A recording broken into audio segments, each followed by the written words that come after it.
Casey, would you like to introduce yourself? Yes, hi. My name is Casey Ramos. I am a content writer at Xbox Publishing. I am lead narrative designer at Gameheads Oakland, and I am currently writing for a VR rap game called Supersonic Rhyme Shaper with Oculus. So, yeah, narrative designer though, through and through. So Casey is here with me. I'm Mike Acton, VP of Dots at Unity, and with me is once again is Ray. Ray. What's up? I'm Ray, director over at Unity. I'm the director of platform graphics. Congratulations, Ray. It's a new job. It is a new job, but I have to get used to saying that.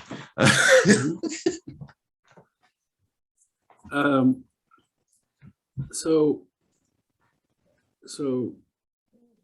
Casey, let's just start with your thoughts on media generally. Both as a consumer and a developer. Where does it take you? What's interesting about it? Yeah. As someone who's, kind of explored both linear and interactive media at this point, like I think our media is such a huge influence on our social interactions with each other, with how we understand ourselves. And I've always really been taken to that. Like, I think I experience media almost a little too deeply, sometimes very meta when I'm watching something and I'm like, that cut just completely threw me off.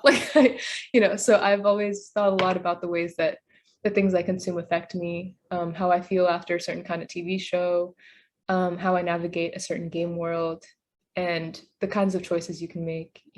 I think a lot about all of them all the time. So, yeah. So, how much can you, if you're watching something or reading something or playing something and you're sort of constantly evaluating its, meta impact on you, how much can you just enjoy it? Yeah, that's a really valid question, because I think until recently, I wasn't super actually able to like sit down and watch something for too long. It would make me restless. And I've tried to teach myself, I think especially as a creative, it's so important to note your just reactions as a person, as a human being, like how you feel about something when you just sink into it, especially because I'm trying to create those kinds of experiences, so definitely gotten better at it. But yeah, I mean, first reactions to media and everything are one of the most valuable ones, because that's what how most people react to the work that you're viewing. Yeah. What's the in terms of types of media experiences, what's the hardest for you to get into, the hardest for you to relate to? The hardest types of media experiences for me to relate to, you said? Mm-hmm. Yeah. I think, there are certain kinds of media experiences that people have, whether it's a certain genre they consume, a certain kind of game they play, and the way they talk about it and the kinds of attachments that they have to it. Sometimes I don't have, I've never had. I kind of wish I could. But I think a lot about even things like that, fan bases, communities around certain kinds of things. Even if I personally can't relate to them, I think community is a really huge part of games. It's kind of a tangent, but yeah, I don't know. I don't know. There's So lots of, yeah. So, I mean, are you saying something like we're not likely to catch you at Comic-Con, hunting down a writer? Is that the kind of thing that you're talking about, or is it something else?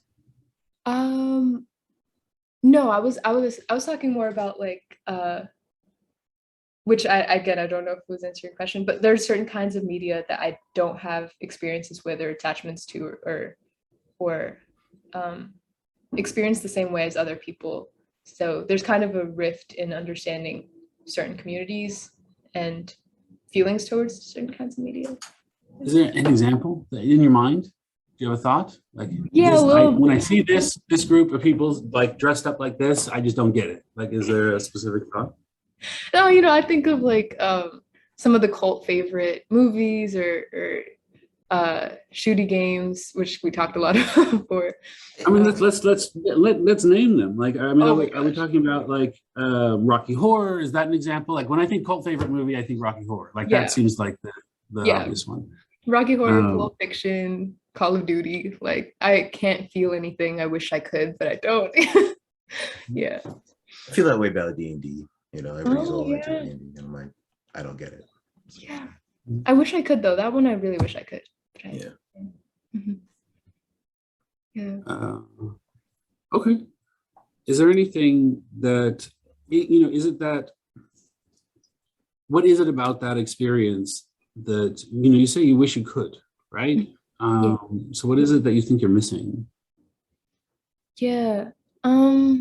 There are just certain kinds of attachments that I recognize in people that I have for other things that I don't have for other kinds of media. Like if we're talking, for example, D&D looks super cozy, like the kinds of communities people build, the kinds of creation, improv off the top of your head, like story building. Like as a writer, I should be good at that. You know what I mean? That looks so cool and so fun. I don't watch anime, but that seems like a whole experience that I've never had that I wish I did.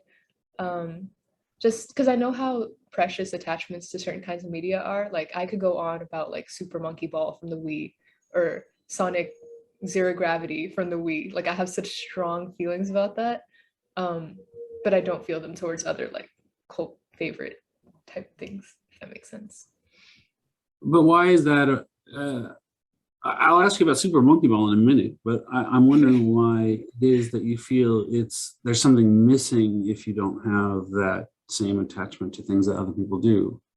You know, you have your own things, so clearly it's not that you can't get attached, right? You are attached to Super Monkey Ball, but you know, why is it that if you aren't attached to anime or D&D or just any other random thing that other people are, why is that a problem?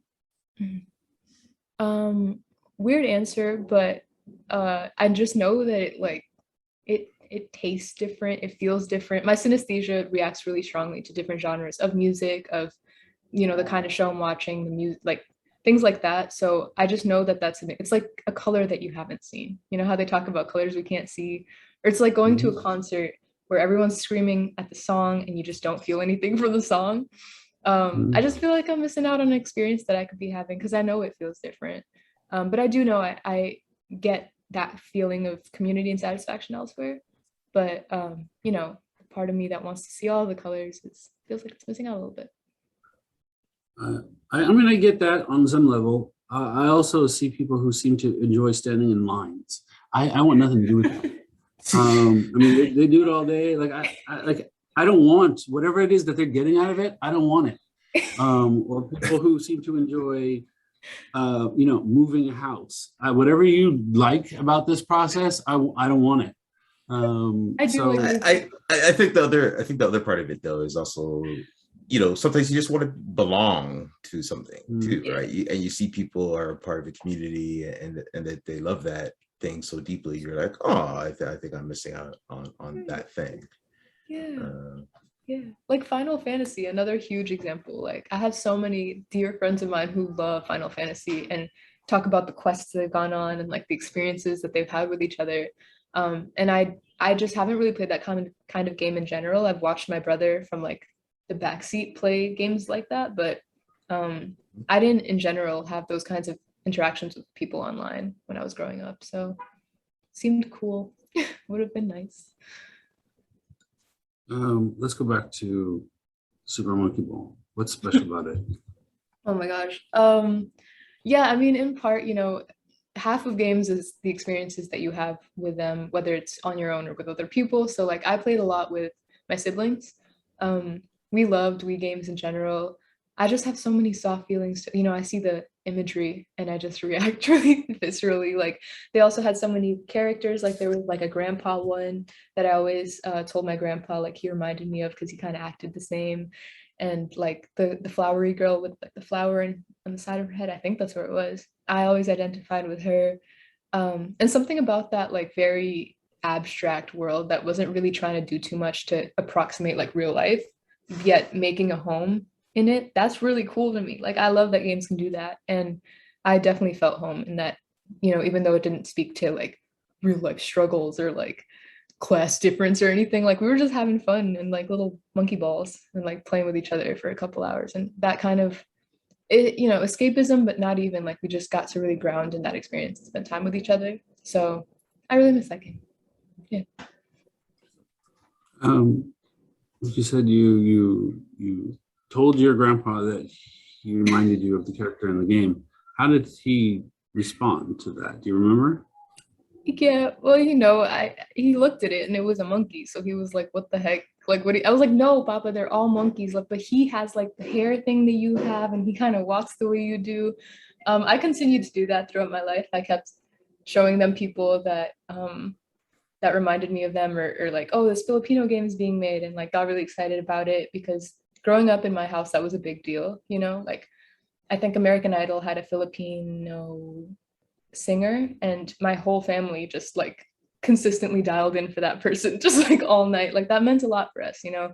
So I still look for things like that, and things like that still mean a lot to my family. So yeah, even though he was like, "What the heck?" Like I think it, you know, the fact I thought of him, I don't know. Sure. He accepted the truth of what you were saying, but didn't see it, is what you're saying? Sort of, yeah. It was probably a bad example because there's been better ones, but yeah. Okay. You know, what is it you know, what is it that games in particular do for you? Like both as a player and as a creator, what are they, you know, for you particularly, what do they do? Yeah. As a player, you know, I think back to my history, my long history of mobile gaming, which was a big part of why I like imposter syndromed myself out of being a gamer for so long. Like I loved mobile games growing up, like Sally's Spa, all the cooking games, any game like Emily's Restaurant, The Chocolate Factory. Like I made such a home in them, and they were always like sort of a constant place to go back to. You know, I now that I'm a game dev, I see the parts of it that did that really well for me, and it's kind of cool to look back, you know, pre overly meta brain Casey. But there's this function in this chocolate game I played where as you progress through the months, the seasons would change. And something about the change from like spring to like the change to fall and the change to winter were very like, I felt that really viscerally for some reason. Again, I don't know if it's linked to my synesthesia, but I felt such a coziness, like entering winter in the game, and like the background would change and things would get frosty, or like fall and the leaves would start falling and the music would change. And those are all like very well crafted experiences, you know. So as a game developer, I think they still do the same thing. Like I still play games that make me feel like that. And it's interesting because there's a distance between that and the kinds of games I make slash am good at making, you know? So admittedly, the kinds of games I make aren't necessarily the kinds of games I would play. It's the kind of story I would involve myself in. It's the kind of heart, but like the shape of the games I make don't really match with the games. I really like puzzle games. I love strategy games. Something to run my mind at a certain speed that it can involve itself in the game or elsewhere, you know? So yeah, I don't know. As a game dev, it's still like being put behind a steering wheel, and I love that. So why do you I was go gonna, ahead, I was, Ray? I was, I was gonna say that, you know, you called out something there where the games that you play are different from the games you make, right? And so, like, why is that? Like, if you dig deeper into that, why do you choose to make something different than what you actually enjoy to play? Like, what are you trying to say? Yeah. I think, I mean, you know, I think the ultimate goal is for those things to be like in better marriage with each other. But right now, the marriage is I was a poet. I'm still a poet. Like, I was very much a creative writer. I'm good at story. I'm good at character design and like things like that. I just happen to be a Nintendo person or like a puzzle gamer. Like, I still really dig that kind of experience.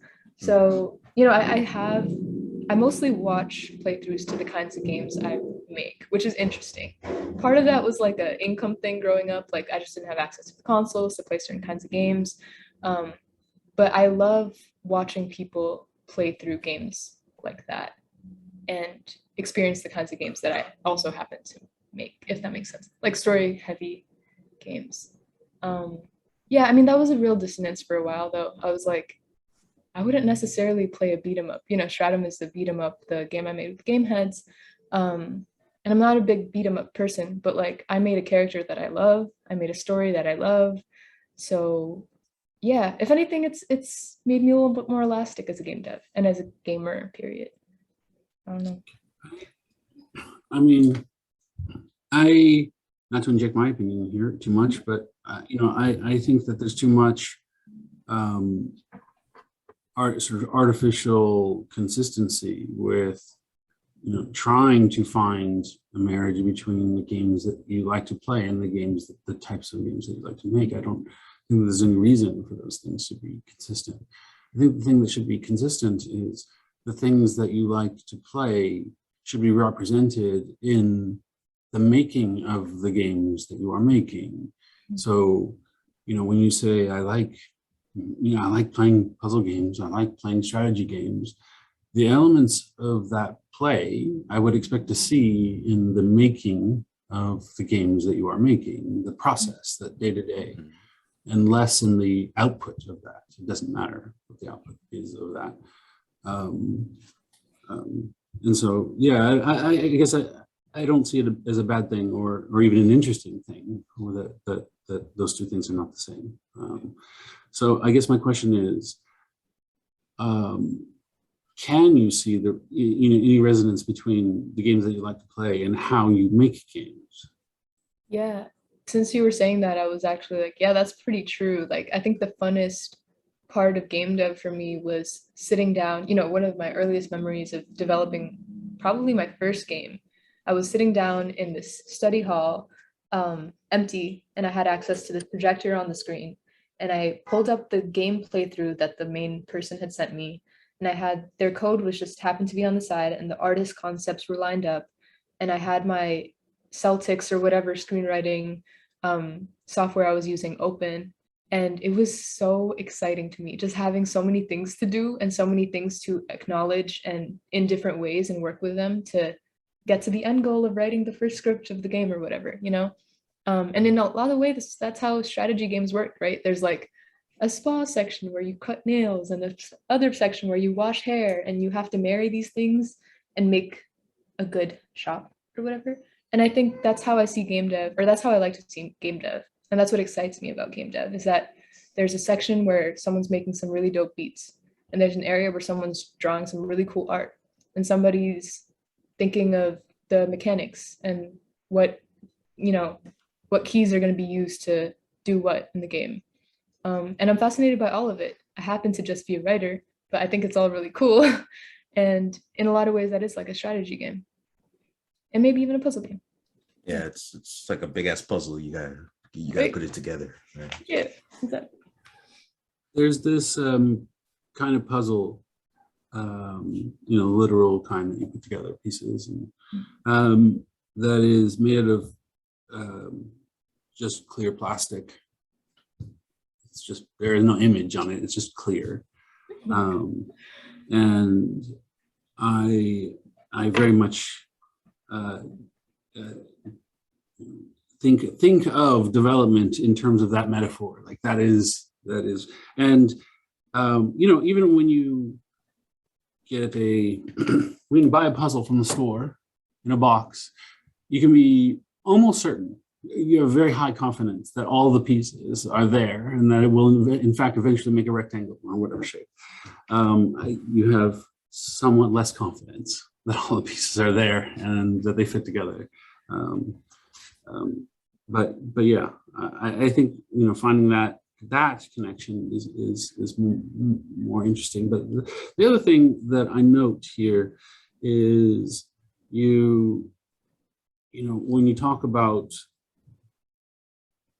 you know, the sort of like cozy corners of different people developing different things, and when you talk about the kinds of games that you're playing, you know, you're talking about sort of making a home in the space. And when you talk about your, you know, the thoughts on media, you know, it's these groups of people who are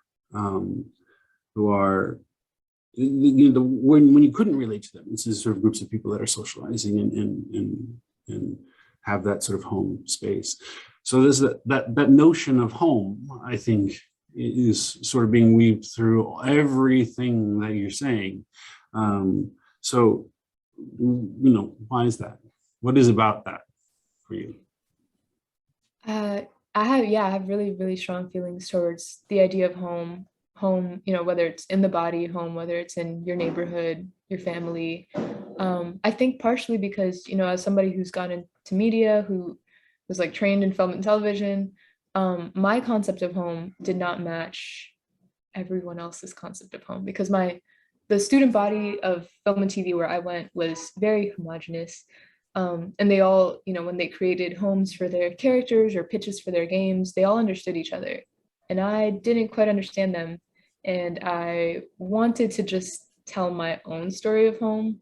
I grew up in a biracial family, Brazilian and Filipina, 3 languages, quite unconventional for like the space I was trying to enter. Not unconventional for like my friends and my peers and the places I've occupied elsewhere, but unconventional for the media space. And I was very, very mindful of that. And I think that was one of the main things for me, was like, when you watch classic television, there's this image of a family and it never looks like my family. And that's cool, but like, what if I wanted to see my family on television? What if my cousins wanted to see their families on television? Back to the cousins thing. So I don't know, that was a big, also home within identity as somebody who's like queer also on top of that. And, I just feel really strongly about the place I grew up in, whether it's the neighborhood, the actual physical home, or the like social communities I've made. And I wish that they had more of a place in those cozy media homes that I like to really enjoy. And I'd like to see more of that. So, yeah. So what is it that got you into games in the first place? Yeah. I actually went into school at BU as a philosophy and linguistics major, which I still feel really strongly about. I really do love languages. Quickly changed my major to film and television because I knew I wanted to work in media. My passion for it was very apparent, even though I had a very different way of experiencing media, but I thought that was special. And I was like, I want to work in media. But I always told people freshman year that I wanted to work in video games. I was like, basically, I knew I wanted to write for film and TV, but I was like, y'all, imagine, it'd be so cool to write for video games though. Wouldn't that be so cool? And people were like, I think it sounds like you want to write for video games. And I was like, I didn't say that. Who said that's not a real thing? People don't actually write for video games. That's a very specific person that's not me does that. And it wasn't until sophomore year, second semester, I think, that I decided to stop calling it a dream job and actually try before I threw my hands up and deemed it not possible. And I told my mom, and she was really supportive. My mom is super cool, a very creative person as well, very out of the box and tries really cool stuff. So when I said that, she immediately sent me a million articles on game development and narrative design. And among those things, she was like, hey, PAX East is happening actually right now in Boston. And I was like, what the heck is PAX East? I didn't even know what it was. And the last ticket to the last day happened to be available. And I got that ticket for Sunday and I went and I launched right in, completely immersed myself in the community, in the panels. I think I went to 12 panels that one day, if that's even possible. I the exhibit hall and talked to people after their panels. And and at the end of that long day, I went to a panel with Latinx and gaming. And that kind of started my yes, I can do this. Yes, I want to do this. Let's do it for game dev. So what flipped the switch for you? You said you had this image in your mind of this is for some kind of person that is not me. Mm-hmm. What is it that finally moved you to at least the point of exploring it? Yeah. I mean, in part, I'm really grateful to have been educated about the fact that we had a different experience since I was young. So I grew up knowing that and wanting to challenge that pretty strongly. I have a family full of resistors, like very strong people. And I knew that I was going to be unconventional in the space and I wanted to be in the space anyway. And as long as I knew that, as long as I could armor up emotionally, have a community, have a sense of direction and passion and get good, I wanted to do it, even if it was going to be uncomfortable. Something about that was exciting for me, if not equally daunting and discouraging. It was very exciting and I wanted to try. So there's a certain amount of just psyching yourself up to push through it. Is that what you're saying? Yeah, a bit. I mean, it was probably like a couple of years of that throughout college, of like really getting the full picture of the reality of it and being like, dang, do I still want to do this? And then being like, yeah, what the heck? Of course you do. Look at how much you could do. So yeah. No, and I think that calls out the importance too of seeing other people in the industry that kind of match your background and your culture, and you're like, oh yeah, that means it is possible. Like, I think that was the same for me. That's been the same for other people. Mm-hmm. And everybody keeps saying, representation matters, right? And that's why it does, right? Because it's helping the youth coming up and charting their own path and figuring out what they want to do with themselves, right? Yeah, no, 1,000,000%. I did not have that. That was another really big thing, especially in game development. I didn't really have a blueprint or somebody to be like, yeah, like her, it didn't exist. But there was somebody that I saw, I had to do a report on diversity my sophomore year also. And it was so bleak to see what a small piece of the pie chart people like me made up in the industry, whether it was as an actor, actress, or as a leader, writer, anything. And I was like, where do I even fit? Like, can I even fit into this very, very narrow sliver in the door? Like, can I do this? And that same day, I happened to stumble across a magazine with Lena Waithe on the cover. And Lena Waithe is a queer Black filmmaker, director, writer, just a really dope person doing really incredible things. And I opened that spread, and for the first time, I understood everything that was said. I understood every reference. I understood every character. I understood every feeling, every movie that she mentioned. And she was probably like one of my first blueprints of like, wait, yeah, I'm gonna do this. And it's gonna be as hard as she said. And I know that, but I know that, and I'm gonna do it. So, yeah. So what was it that having read all of that and sort of seen, whatever, references or surveys or studies that were referenced in that report that you had written, what was it that you expected? Yeah, I think the main thing for me, and this is in part being coached in a very rigorous like film and TV program, being warned about stakeholders and gatekeepers. Like, it was the gatekeeping for me, like that. I was anticipating so much resistance because I was already sort of getting resistance in my classrooms, trying to make stories that felt like home to me. And the biggest thing to me was like, there's a reason why we are not bigger spaces on this pie chart. And it's not for lack of trying. It's not because enough of us aren't doing the thing. Like, people are keeping us out. And also if we are getting hired and doing the thing, we're getting discouraged and we're leaving. And I very viscerally identified that in that space. And I was really afraid of that. I was afraid of like, am I strong enough? Am I stronger than anyone else? It's not really about being strong. It's about support and having the right communities. And I don't know if I had that, but I wanted to try. And I knew it was going to be hard and I was going to have really sharp elbows, but I sharpened my elbows and I did it. Sort of. Yeah.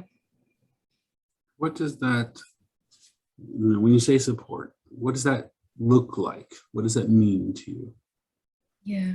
I didn't really know until I had it, honestly. And it was probably the first big piece of support was Latinx in gaming. I was the scrawny little kid at the convention wearing like a weird shirt. And I like went up to the microphone and I asked about narrative design. And Juan Vaca answered. I think he was like, talk to me after. And I was like, oh my gosh. And he immediately offered just so much support. He was like, we can talk resume, we can talk internships, we can talk, you know, skills, anything, like send me your work. I can be that person for you. And he was that first person for me. And then another huge pillar of support was Game Heads, entering a space full of like-minded people, but also such differently minded people in like the coolest way. I don't know, we had mentors. I got to learn different disciplines that would better armor me up for the industry, like Unity. Thanks, Raymond. But yeah, that's support, you know what I mean? Like giving us the skills that we would need to like open that door for ourselves if someone's not opening it on the other end for us. Like having mentors to talk us through not just the skills, but the emotional difficulty of feeling that tension with your presence in the space every day. Like that was so important to me. So yeah. And that's not only like, you could call that support, but I also call that like, you know, sponsorship, right? Like Yeah. people really willing to go to bat for you and to help you out. Right? No, 1,000,000%. Yeah. So many sponsors in this, like so many people in the space willing to do that for me. I'm so grateful. Why is it that you want to get on the other side of this particular gate? Why does this one matter? Yeah. You know, I think back to my first experience at PAX East, and one of the most, you know, it was really exciting, it was really great, but one of the most frustrating things for me was that anyone who I could identify with they were on panels, they were speaking, which was super exciting, but a lot of them spoke about having tried AAA but needed to leave AAA. And you know, a lot of them were doing really incredible things in indie, and indie is so incredible. And like, I think that really big rift is less of a big rift than it is made to be. Like, there's really incredible things happening on both sides of that. But, you know, a lot of folks like me were saying, you know, I tried at AAA, but I couldn't, like my boss was super toxic and I had to leave, or I tried AAA, but I didn't have any creative say, sorry, I said that kind of slurred. And that was really frustrating for me because it was like, what if we wanted to, you know, just as much as we can thrive in indie, what if we wanted to thrive in AAA and create games on the AAA side of games? Not that we have to, but like if we want to, we should have access to those spaces.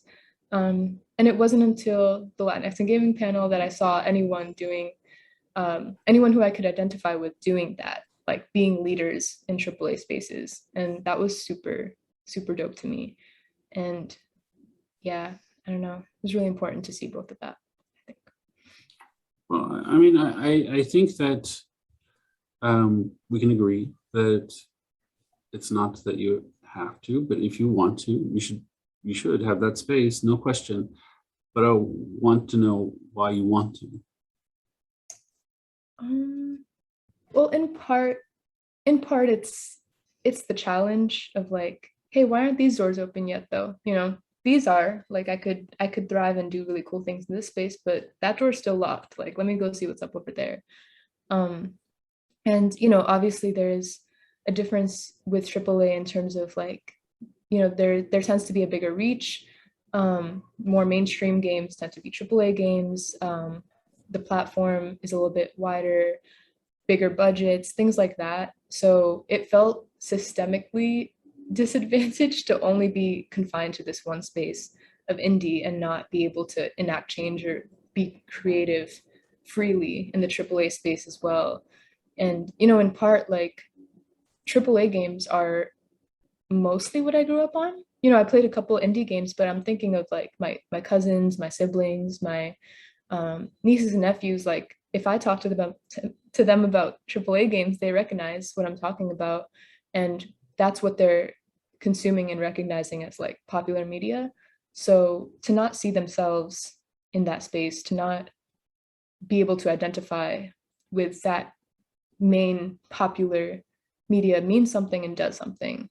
And it was frustrating, you know, to see that those gates were still very much up and keeping us from that fuller presence in the space.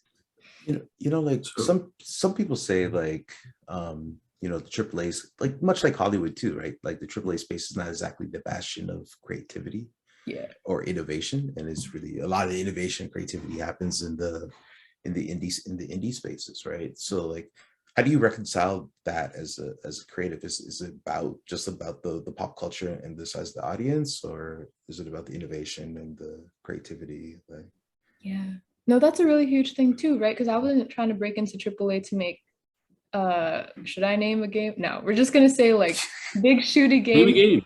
You should totally name a game. I don't know why. I'm gonna say Call of Duty. Yeah, I wasn't trying to break into AAA to make Call of Duty 5 or whatever we're at. Like, that's not what I'm here to do. I'm here to like actually see dope games be made that maybe already exist in indie, but with the reach and support and resources and budget that AAA has to make it like such an incredible game. Because I've seen both. I've worked both indie and AAA. There are games that I can envision, even within game heads, that if they had the budget would be so cool. And they just, right now they don't have that support and those resources. So I mean, it's definitely, AAA is not the bastion of creativity. And that's part of the problem. Like AAA has more of a system and more of a rigid system than I'd say indie does. And that is part of, one, what keeps marginalized folks out, and two, what keeps it from innovating in wilder ways. Because like Hollywood, if the system works and it makes it money, why play with it too much? But I'm like, let's play with it. What the heck? We have all the things we can do to make really cool stuff. So yeah, I don't know. So does that mean that do I interpret that to mean that you see a game in your mind, right? You just mentioned that even some of the games at game heads that you can imagine a game that you think would have the ability to have the same kind of return on investment possibilities as a AAA game, right? If you put in $100 million, you can potentially pull out a significantly larger amount than that from this kind of game that you have in your mind, right? That's possible. And that we just haven't seen that. Like we just haven't made that. What is it? You can name a game or not name a game, but give me an example of the kind of thing that you think would have the ability to do that just isn't being made right now. Yeah. Well, one that's been front of mind, and this doesn't have an elevator pitch because it like lives in a scrappy page in my journal, but like I really think there's just in general in media not enough representation of like Black and brown alternative girls. Like alternative culture is very white in games and in media, period. And I think it would be so cool to have like a skater girl game with like Black and brown girls, queer girls, just queer folks in general.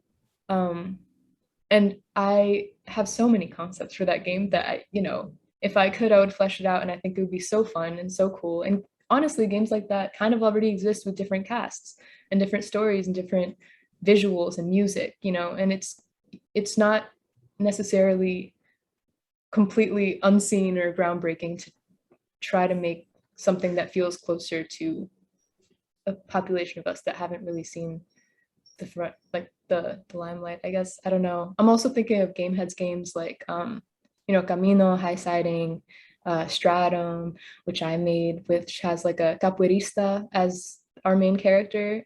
She's Afro-Brazilian and she does capoeira as her main combat mechanic. And like, why? I know that there's a game that has a character that does capoeira as a combat mechanic, but like, what a cool freaking martial art that hasn't seen enough. If we had the budget animation wise and the time to make that really cool, that would be such a dope game. And we just haven't quite, had that opportunity yet. So things like that. And just all of game heads. Like when we were ideating, me and my team, I was like, this is so cool. We're all speaking the same language, but this kind of conversation hasn't had the opportunity to be had in different spaces in the industry right now. And I want to be able to have these conversations there too. So. Yeah, I think Capoeira is a particularly good example because there's nothing inherently different about it from any other kind of martial arts, right? And there's plenty of space for a bunch of these other martial arts, right? So it's a great example. Let's before we run out of time, let's dive into the craft itself. Writing. What's your process? What does that look like? Yeah. As someone who, has been a poet, creative writer, prose type person my whole life, that hasn't super changed. In my transition to games, the only thing that changes is how I translate that to the final product and how I take those fragments. But my process mostly is like, the way I write poems is a little bit controversial, but I start with the first few lines and the last few lines, and then I fill it in, and I take time to paint that inner thing. But the frame is really important to me, how it starts and how it closes out. When my brain is at its best and it's, and my synesthesia is like activated and all of it's happening, I actually just have like a million post-its on my desk and really full iPhone notes pads with like just phrases or words that come to me that feel right, that feel interesting. And every once in a while I take those and I take them like threads and I sew them together into something. I have pages with ideas, concepts. Especially with games, I think I like to start with character because I think identity is really huge, even if it's not a human identity or whatever. I think starting central with the protagonist is really, really cool, and then building the world around it and kind of playing with how they can interact. So I've found a couple of different processes, but that tends to be pretty consistent. So yeah. I was talking to someone recently who is a writer for television, and he's been writing for television for I don't know, 30 years ish, something like that, and has from cartoons to live action shows and things, many of which you would probably know. But he was also recently he got he was curious, as he's mostly works as a freelancer in that space, is curious about getting into the game space. And what he discovered over the last couple of years of sort of trying to talk to people in the game space is that he couldn't communicate with them. He had no understanding he didn't understand what they were asking for. He didn't understand what it is that it was, what they were trying to ask from him. In terms of the craft itself, like the activity, and you, for instance, just said that, it's not much, I don't do much different between these two things. What do you think his challenge was? Like, what do you imagine his challenge was, even as someone expert in one side of that field who just can't make the leap? What do you think he's missing? Yeah, I mean, it was probably the language, learning the language between the two crafts. That was one of the biggest, coolest, most exciting parts of my transition to games, honestly, was learning the language of games. And then at Gameheads, learning the language between disciplines of games. I think one of the biggest takeaways from the Summer Accelerator program was learning how to communicate with artists as a writer, learning what their scope is, what their limits are, what is asking a lot and what's pretty, quite easy to ask for. Same thing with programmers, learning how to communicate needs and intentions narratively in code to a programmer, to a sound designer, to a level game designer, someone who's building mechanics. I think mechanics and narrative have huge marriage potential. And I argue that narrative designers should be working with game and level designers because it's a huge part of the story. So yeah, I think, I don't know. I think that's one of the biggest takeaways, and honestly, one of the most exciting things with me being who I am was learning the different languages that go into games and how to communicate things like, again, like when I met with my mentor, my narrative design mentor, Jolie Menzel, for the first time, I was like, hey, what do you call this thing in games? And she was like, there's like 5 ways you can refer to that. And I was like, cool, that's dope. Like now I could, there's so many ways to refer to in-game parts. And yeah, language is so cool. Yeah. I mean, there's 5 things there at one place. I think there's 5 other things at every other place. There's probably 5,000 ways of describing whatever that element was. Yeah. Okay, so as we're about ready to run out of time, Ray, you want to take us home with the final question? What is the final question? Any question you like. I don't even know. Well, I guess my final question would be like how do you view this language? How do you use language, all these different languages that you're learning through working with these different parts of the game dev team? Like, how are you using that now in your current job going forward? How are you using it to be a better creative? Like, how are you leveraging that to further your career? Basically? Yeah, I think I found a million ways to do so, and I didn't expect at all how many ways that I would like language has taken shape in game development. Not only between teams, like how do you speak to each other? What words do you use to recognize and acknowledge things with each other? How do you speak to each other casually? How do you, check in with each other? Like language is such a huge part. And also like the language of code in general is something I've really come to love and like just want to know more about to like maximize my potential as a writer and further marry poetry with code and game development. And languages, like media is a language, period, right? So we're always learning how to translate that to people who might not speak that language initially. And I think I still have a lot of learning to do in terms of like different genres. Like I would love to keep making games in different genres, beyond text, beyond beat 'em ups, beyond 2.5D platformers that I've done. Like all of them are different languages and all of them communicate to your audience in different ways and speak to them in different ways. So I'm so excited. I know so many languages already. I can't wait to learn more. Yeah, I don't know. It's kind of where I'm at. Yeah. All right. Well, thanks for joining us today. It's been really great. And big shout out to Game Heads. Yeah. A lot of Game Heads props was given today, so really appreciate that too. Oh, for real. Yeah, huge shout out to Game Heads. Yeah.